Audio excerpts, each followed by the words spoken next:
Finally वो दिन आ गया जिस दिन हम अपने पड़ोसियों से पूछ सकेंगे कि भाई संडे कैसा रहा। India versus England third ODI match जो है, सीरीज डिसाइडर मैच जो है वो होने वाला है लॉर्ड्स में, और देखने वाला मैच होगा कि इसमें कौन मैच जीतता है। दूसरे नंबर पर बांग्लादेश वर्सेस जिम्बाब्वे थर्ड टी20 मैच, उसमें भी बांग्लादेश एक मैच हार चुका है और जिम्बाब्वे भी एक मैच हार चुका है, और ये थर्ड मैच जो होगा ये सीरीज डिसाइडर होगा। अब इसके बाद मैं ये पूछना चाहूंगा कि संडे कल बांग्लादेश हमारे पड़ोसियों संडे कैसा रहा, और इधर से मैं इंडिया से पूछूंगा कि पड़ोसियों आपका संडे कैसा रहा। इसके ऊपर हम डिटेल में डिस्कशंस करते हैं, बट उससे पहले मैं बात करना चाहता हूं रोहित शर्मा के ऊपर।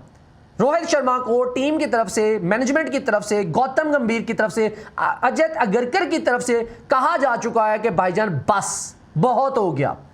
रोहित शर्मा के फेलियर का इंतजार किया जा रहा था और रोहित शर्मा जो ही फेल हुए और उनको गुड बाय कह दिया गया है। और यहां तक सुनने में आ रहा था रोहित शर्मा से यह कहा जा रहा है कि थर्ड ओडीआई मैच में आप रिटायरमेंट का ऐलान कर दीजिए लॉर्ड्स में, और अपने पेरेंट्स को भी बुला लीजिए। और यहां तक भी सुनने में आ रहा था इंडियन मीडिया के मुताबिक कि रोहित शर्मा के पेरेंट्स ने फ्लाई कर लिया हुआ है लॉर्ड्स के लिए, लंदन के लिए। और उसके बाद बीसीसीआई के ऑफिशियल्स ने आगे कंफर्म किया है कि रोहित शर्मा जो है रिटायरमेंट का ऐलान नहीं कर रहे, नंबर 1। नंबर 2, ये कोचेस के ऊपर डिपेंड करता है, वो जब तक उनके प्लान्स में है वो तब तक खेलेंगे। It means third ODI match के बाद वो रिटायरमेंट का ऐलान नहीं करेंगे, बट जो ही नेक्स्ट सीरीज आएगी उसमें रोहित शर्मा को सिलेक्ट नहीं करेंगे। 2027 के वर्ल्ड कप में भी सिलेक्ट अगर नहीं करना तो वो नहीं करेंगे। रोहित शर्मा रिटायरमेंट का ऐलान नहीं करेंगे, क्योंकि जब ये न्यूज बाहर आई है तो ये आग की तरह फैल गई हुई है। सोशल मीडिया के ऊपर क्रिटिसाइज बहुत ज्यादा किया जा रहा था, और इवन के यहां तक कहा जा रहा था कि अगर आपने इन लोगों से रिटायरमेंट लेनी है तो गौतम गंभीर से कहो रिजाइन पहले करे,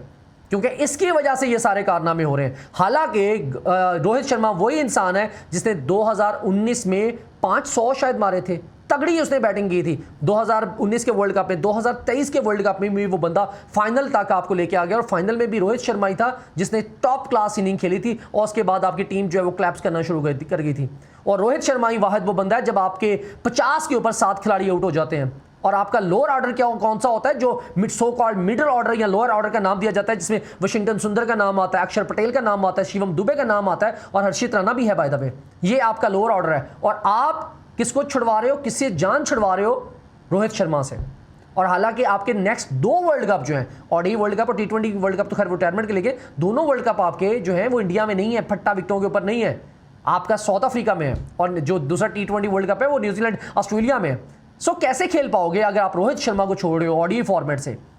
सो ये बहुत बड़ी मैं समझता हूं बैड न्यूज है। और उसके बाद देखा जाए 2024 का वर्ल्ड कप जो है रोहित शर्मा ने जिताया, एक मैच नहीं वो बंदा हारा। 2025 की चैंपियन ट्रॉफी वो जीता, एक मैच नहीं हारा।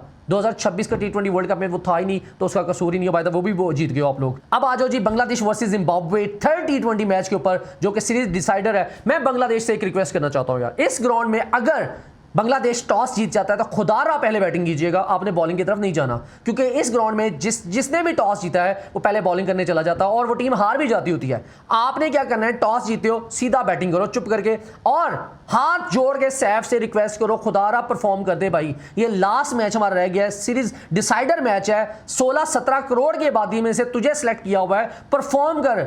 ये कैसी टुच्ची हरकतें कर रहे हो कि भाई 50 रन तूने मारने हैं, उसमें भी तुझे 5 कैच ड्रॉप होने हैं, उसके बाद भी तेरे से रोते रोते 50 रन तूने बना के जाने हैं। तंजीद ने शानदार किस्म की बैटिंग की है यार, कुछ जासर अली से सीखो यार। उस बंदे को टीम से ड्रॉप किया हुआ था, 3-4 साल बाद कमबैक रहा है, अब उस बंदे की परफॉर्मेंस देख लो।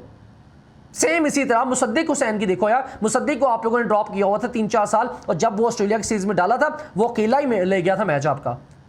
इनको ड्रॉप करना ही बेहतर है, जब इन लोगों को ड्रॉप करना चाहोगे फिर इनकी परफॉर्मेंस देख लो। अभी तक जो बांग्लादेश की तरफ जैसे सुपरस्टार हैं वो सैफ बने हुए, अनफॉर्चुनेटली कह सकते हो सैफ बने हुए। दूसरे नंबर पर तंजीद का नाम आता है, माशाल्लाह बड़ी जबरदस्त किस्म की वो बैटिंग कर रहे हैं।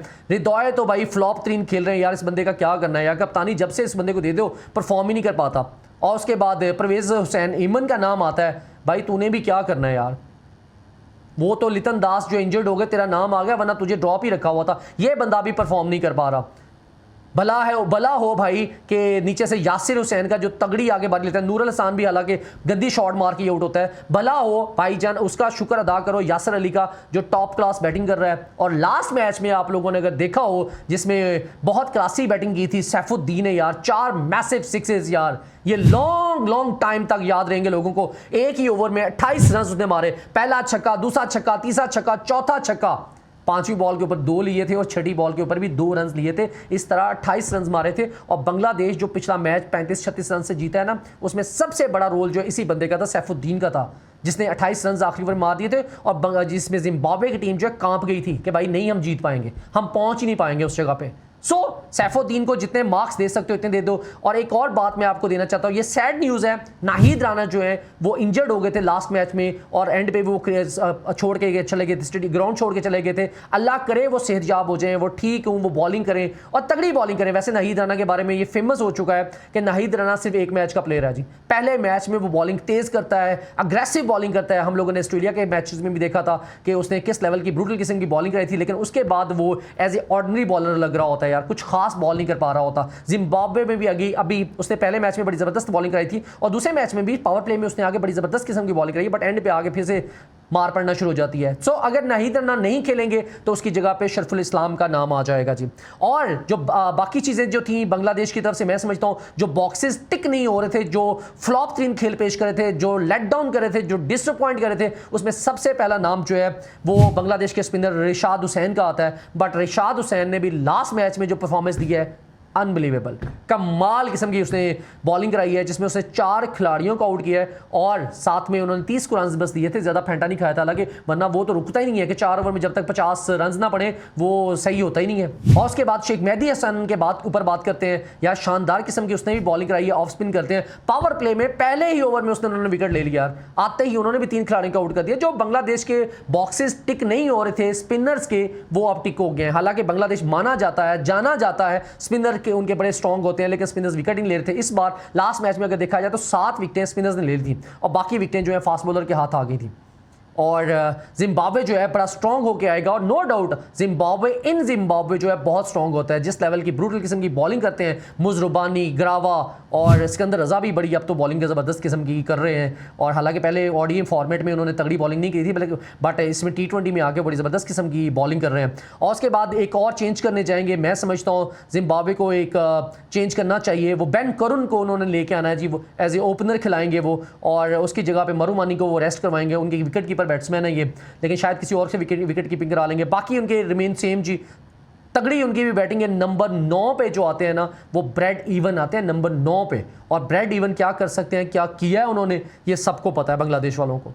बड़े बड़े मैचेस उन्होंने जितवाए हुए हैं, 2 मैचों में तो 50 मार के हुए हैं और लास्ट मैच में भी ये लेके जा रहा था bread even he, but unfortunately out जल्दी हो गया था। खैर अब जी बांग्लादेश के मैं समझता हूं चांसेस आर वेरी हाई, क्योंकि बॉक्सेस जो टिक होने वाले थे वो हो चुके हैं, जिसमें फास्ट बॉलिंग तो आपको हमेशा से बचा ही रही थी। जैसे तस्कीन का नाम आता है, नाहिद राणा माशाल्लाह अल्हम्दुलिल्लाह वो ज़बरदस्त किस्म की बॉलिंग कर रहे हैं। रिशाद हुसैन फॉर्म में आगे हुए हैं और मेहदी हसन जो है वो फॉर्म में आगे हुए हैं। ऊपर से अगर बैटिंग की बात की जाए तो उसमें सैफ ने अच्छे रन मारे थे, तंजीद ने रन मार दिए हुए हैं, नीचे से यासिर अली रन मार दिए हुए, शरफुल इस्लाम लास्ट में सैफुद्दीन को कैसे भूल सकते हैं कोई। सैफुद्दीन का नाम मेरी जुबान पे नहीं आ रहा, क्योंकि मैं सोच भी नहीं सकता था कि वो इतनी मैसिव किस्म की हिटिंग कर सकते हैं। मेरा वोट जो है वो बांग्लादेश के साथ है जी, बांग्लादेश जीतेगा। दूसरे नंबर पर आ जाइए India versus England, 3rd ODI match के ऊपर ये लॉर्ड्स में मुकाबला खेला जाएगा और ये फाइनल मैच होगा और इसमें टीम इंडिया की इज्जत दांव पे लगी होगी। क्यों? क्योंकि ये लोग अभी तक वाइट वॉश होकर आ रहे हैं इंग्लैंड में और सीरीज जो इन्होंने हारी है T20 की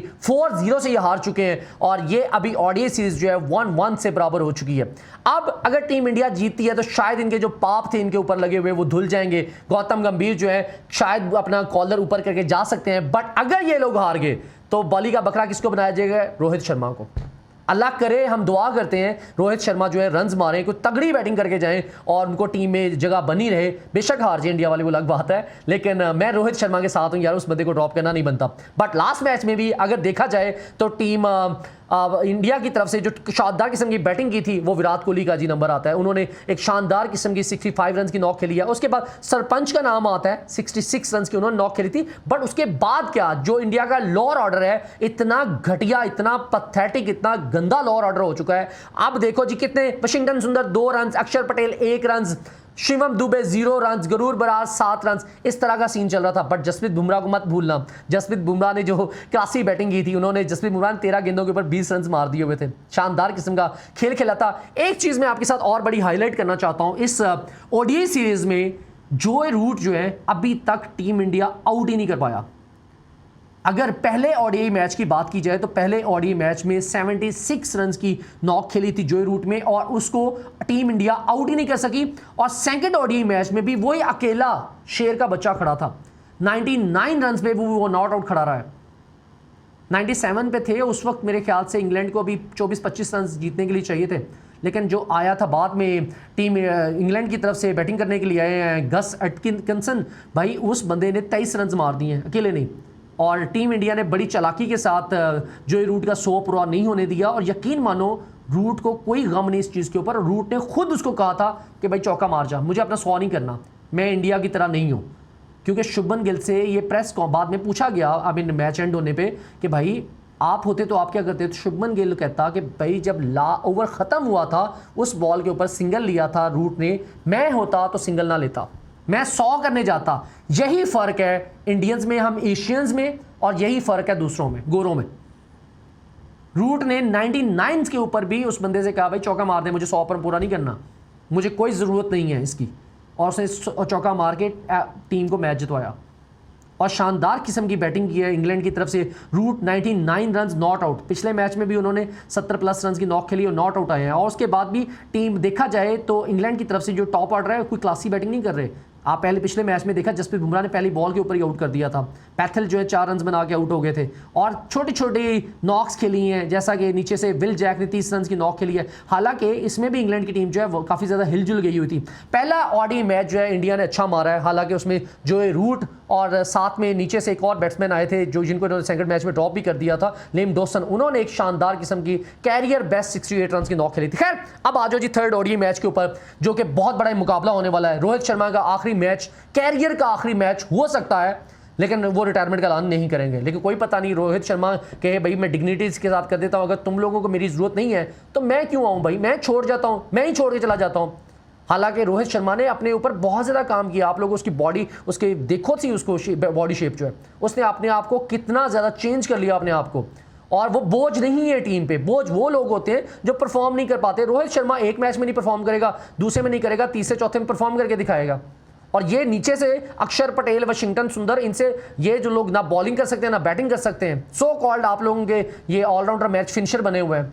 और रोहित शर्मा यार उसने अपनी जगह अर्न की हुई है। और यकीन करो अगर ये 2027 के वर्ल्ड कप में होगा, ये अकेला ही आपको मैच जितवा जाया करेगा। ये इस कैलिबर का बंदा है। लेकिन आपको अपने चहीते, अपने सुपरस्टार डालने हैं तो डालो फिर। विराट कोहली भी पिछले मैच में बड़े परेशान नजर आ रहे थे, रोहित शर्मा के साथ बैठे हुए थे। और मेरे ख्याल से लग रहा था कि ये लास्ट टाइम ही दोनों बैठे हुए एक साथ, शायद एक मैच और इनका रह गया, दैट्स इट, और कुछ भी नहीं है। सो टीम इंडिया को बड़ा स्ट्रांग हो कहना पड़ेगा मेरे ख्याल से।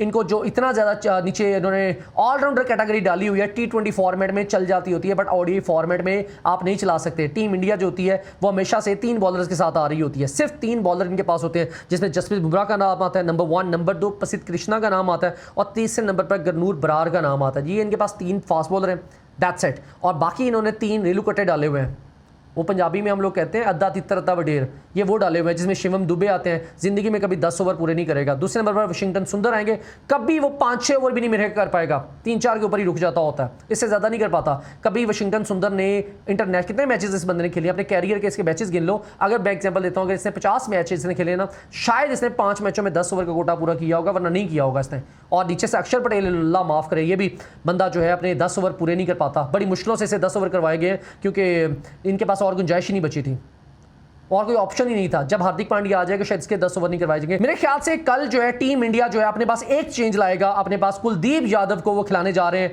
और टीम इंग्लैंड जो है अपनी प्लेइंग 11 सेम के साथ आएगा। आप लोग कमेंट्स में बताओ बांग्लादेश की प्लेइंग 11 क्या होगी, जिम्बाब्वे की प्लेइंग 11 क्या होगी, इधर से आप इंडिया की प्लेइंग 11 बता सकते हो और साथ में इंग्लैंड की प्लेइंग 11 बता सकते हो।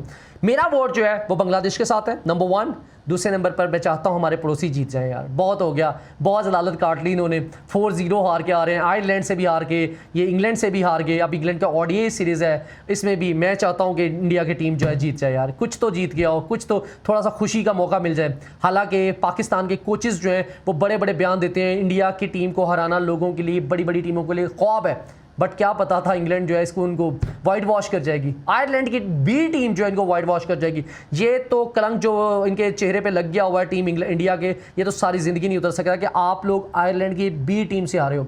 पाकिस्तान कभी भी इस तरह से वाइट वॉश किसी की बी टीम से नहीं हुआ, ना ना ना ना। हम यूएसए से हारे हैं, हम आयरलैंड से हारे हैं, हम जिम्बाब्वे से हारे हैं, सबसे हारे हैं, लेकिन हम कभी भी किसी के बी टीम से वाइट वॉश नहीं हुए। एनीवे, कल मुलाकात होती है आप लोगों से, तब तक के लिए इजाज़त दीजिए, अल्लाह हाफिज़।